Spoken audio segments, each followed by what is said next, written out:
every Christian's favorite thing to reference from the book of Daniel, besides Daniel surviving the lion's den and Shadrach, Meshach, and Abednego surviving the fiery furnace, is the Daniel fast.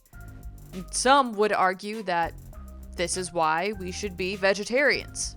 I would argue that context matters, and without proper context, we miss the whole point of this story. So, should Christians be vegetarians, or were Daniel and his friends just in a particular set of circumstances that required them to make certain choices? What was the point of Daniel chapter 1? Does it have anything to do with how we should approach fasting or nutrition in general? In this video, I will address what I believe are the answers to those questions. But before I do that, I am CoachBri, an ISSA certified personal trainer and precision nutrition certified level 1 nutrition coach. But more importantly, I am a follower of Jesus and a child of the one true God. This channel exists to teach you how to steward the body that God gave you and made in his image wisely by combining faith with fitness and food, that we may be holy as he is holy. In case you didn't know, this is Holy Health, episode 23.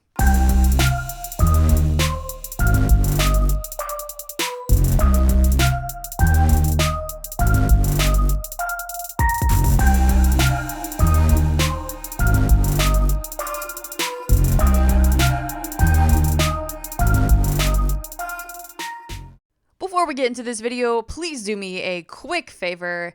Hit that like button, subscribe to this channel, leave a lovely comment below, and ring that bell notification so you can stay up to date on all things faith, fitness, and food. All right, let's go. Before I read Daniel chapter 1, verses 8 through 17, I want to point out the context of this story. We open up in chapter 1 with the Israelites having been captured and put under the rule of Babylon's king, King Nebuchadnezzar, or as I like to call him, King Nebi. King Nebi decides he wants the most good-looking, blemish-free, able-bodied, gifted, and wisest young men from the Israelites to serve in his palace. Daniel and his friends Hananiah, aka Shadrach, Mishael, aka Meshach, and Azariah, aka Abednego, are amongst those young men and are chosen to be Nebi's servants in his palace. Keep in mind, these are teenage boys, which is incredible considering the amount of faithfulness and boldness they display throughout the book of Daniel for the God that they believe in. Fast forward to Daniel chapter 1, verse 8, where we get into what this Daniel fast is and why, breaking it down verse by verse. So in verse 8, it says, "But Daniel purposed in his heart that he would not defile himself with the portion of the king's delicacies, nor with the wine which he drank. Therefore he requested to the chief of the eunuchs that he might not defile himself." His goal here is not defiling himself. Now, there are multiple ways that Daniel could potentially defile himself by eating the food that is provided to him by the eunuchs. The first way, certain meats, the Israelites, God's people, are prohibited to eat due to their being unclean in the eyes of God. If eaten, it is an abomination to the one eating it, and it would be defiling themselves. I did a video last week on Leviticus 11 where it lays out these laws I'm referring to. And being that they are under the rule of a pagan king and a pagan culture, chances are the eunuchs and the people they are serving do not care about what meat is considered clean and unclean. Now, the second way he could defile themselves is the wine and the meat that has been sacrificed to these false gods, these pagan gods, has been defiled. And if eaten, it defiles the one who ate. And this isn't written directly in the Old Testament, but it is determined to be a law through a bunch of other ceremonial laws that are referred to in 1 Corinthians and Romans in the New Testament. Culturally, we can say during this time it was prohibited to eat food sacrificed to gods and idols, at least for the Israelites. And the third way they could defile themselves is taking the king's delicacies, which could have brought their motivations for their service into question.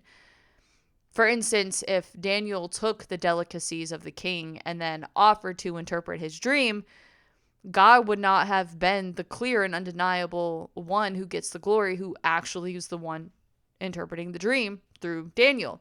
Whereas Daniel and his friends throughout the book of Daniel are constantly pointing to God for all that they have the ability to do, which can't be called into question since they stayed faithful to God by rejecting the king's delicacies and lavish gifts.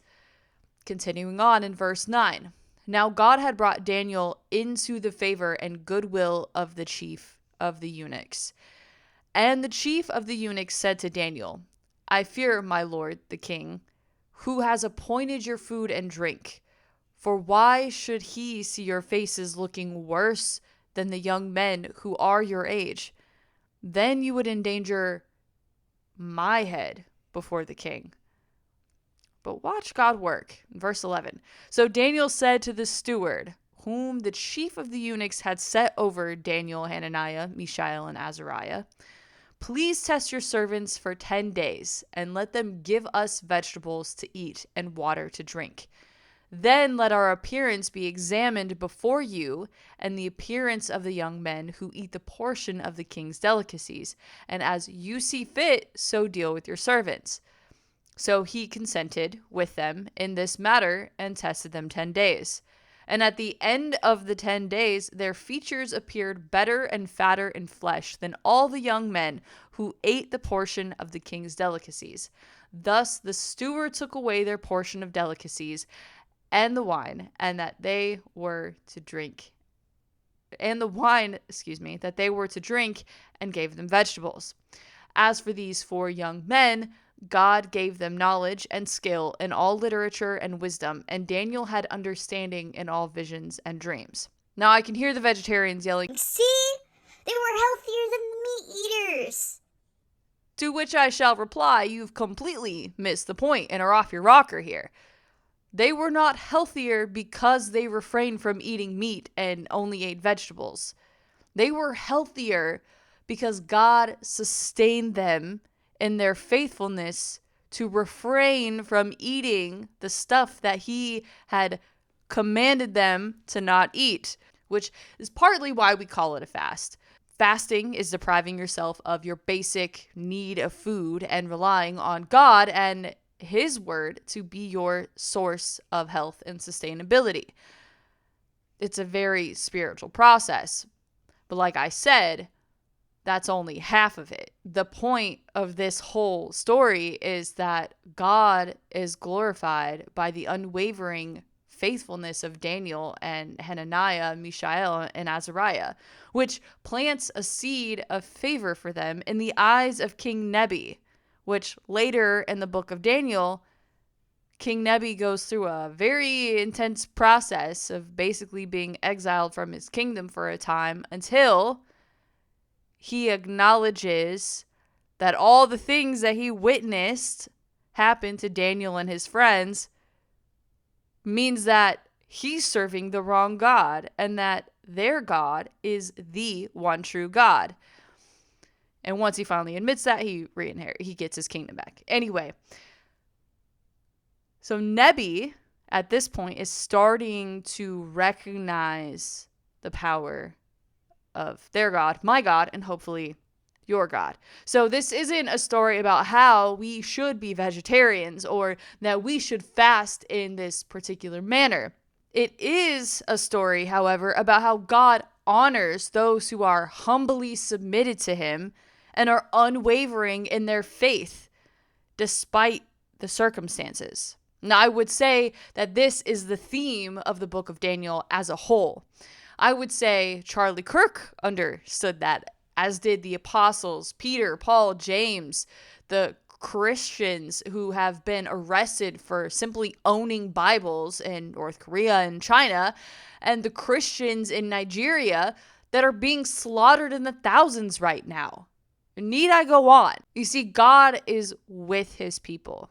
with us in the lion's den, in the fiery furnace, in prisons, in the ministry fields we find ourselves in, whether that is our workplace or debating students on a college campus. He's with us. His presence is with us. So you're a follower of Jesus or curious about Jesus and you want to get healthy, but you don't know where to start. Or maybe you do. You just need a little bit of help staying motivated. One of the things we tend to forget as Christians is the battle to get healthy is as much spiritual as it is physical, if not more. And that is why I have created the Kingdom Warrior Athletics Patreon community. It is a place where like-minded believers can come together online to support each other through the physical and spiritual battle of stewarding our image-bearing bodies. If you aren't a believer, you are welcome too.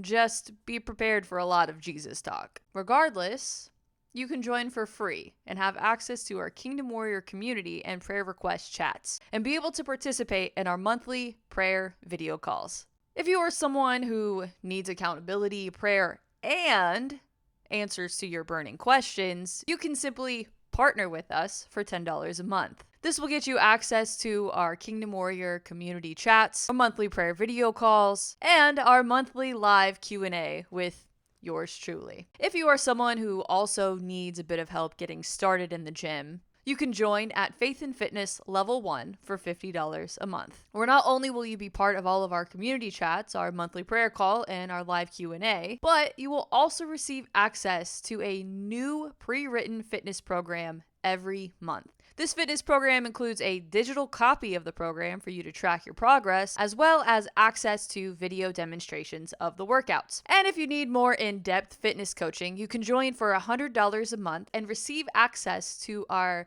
community chats, monthly prayer call, live Q&A, and receive a customized fitness program just for you. Plus, a monthly virtual one-on-one fitness coaching call with me for accountability and to discuss any changes you might need to your program. In the future, I will be offering nutrition coaching as well, but it doesn't hurt to get started in the gym right now. So join the Kingdom Warrior Athletics Patreon community today and get ready to become physically strong and spiritually stronger. Now, as a nutrition coach who likes to look at nutrition from a biblical perspective, of course, I have to point out what can be learned from this in terms of nutrition and the overall stewardship of our bodies. And just as Daniel and his friends were countercultural, refusing to eat and drink what would defile them, not just because of the laws of the Old Testament, but because it physically would have made them sick to eat what is actually unclean and harmful to the human body, whether they understood that or not. It's God's built-in protection in his laws. We should be countercultural too. Of course, in more things than just what we eat and don't eat, but why not start there? Why not take seriously what we put into our bodies and what we do with them? Paying attention to if the food and drinks that we consume on a regular basis are healing our bodies and fueling our bodies, or hurting them and draining them. Or paying attention to how often we get outside and go for walks and get some vitamin D from the sun, versus how often we sit at a desk or on the couch burning our eyeballs out of their sockets from the blue light that's shining in our faces from our screens. Paying attention to how much muscle mass we may have or be lacking. Muscle is our built-in armor against all-cause mortality. Why would we not pay attention? Do you want to be able to glorify God with your body or look like the rest of the world? Sick and barely hanging on. Is our God not worthy of the simple sacrifice of saying no to junk food and yes to the food that he created for us and deems healthy and healing? Is he not worthy of us saying no to being stationary and yes to getting outside and enjoying his beautiful creation? Is he not worthy of us saying yes to taking care of that built-in armor that he divinely designed, that we could have a better chance of fighting off what only the curse of sin has brought in sickness, disease, and death? Are we not called to be holy as he is holy? Are we not called to be set apart from the world by not conforming to its ways, but being transformed by the renewing of our mind? Let's be countercultural like Daniel and his friends by choosing God's food over the world's food, that we could reap the natural benefits, but more importantly, glorify God with our bodies and with our choices, because he tells us whether we eat or drink or whatever we do all for the glory of God. The choice is ultimately yours, but just know whose image you are created in. I know that was short, but thank you for watching to the end. If you got anything out of this video, please hit that like button, leave a lovely comment below, subscribe to this channel, and ring that bell notification so you can stay up to date on all things faith, fitness, and food. I will see you next time. Grace and peace, y'all.